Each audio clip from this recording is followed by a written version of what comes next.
enfants n'en ont pas non plus. Alors ça, qui peut supporter une situation pareille? Les gens qui ont lancé les non-réfugiés sur la voie de la modernisation ignoraient totalement ces réalités et qu'ils n'en ont pas du tout saisi les conséquences probables.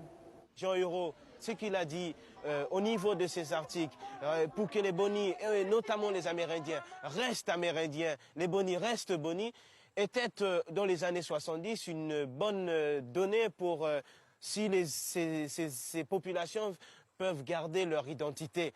Or, aujourd'hui, on constate que ce n'est pas l'identité de ce peuple telle qu'on l'avait vue dans les années 60. Car depuis les années 60, la société a beaucoup changé, sous l'action combinée de l'école, des déplacements rapides, de l'application de la loi française, avec ses aides, ses allocations familiales. Exemple, le mariage n'existe pas, donc seules les femmes touchent l'argent des allocations. Dès 1970, Jean Hurault s'inquiète de cela et l'écrit aux hommes politiques. Actuellement, la société Boni n'existe plus dans ses fondements.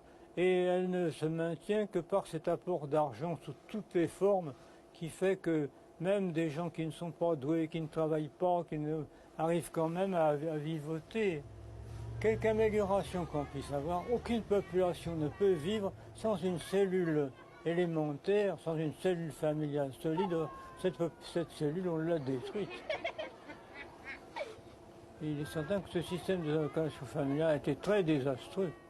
Les hommes sont très complexés. Hein. D'abord, dans l'ensemble, ils ont peu de moyens vis-à-vis de leurs femmes.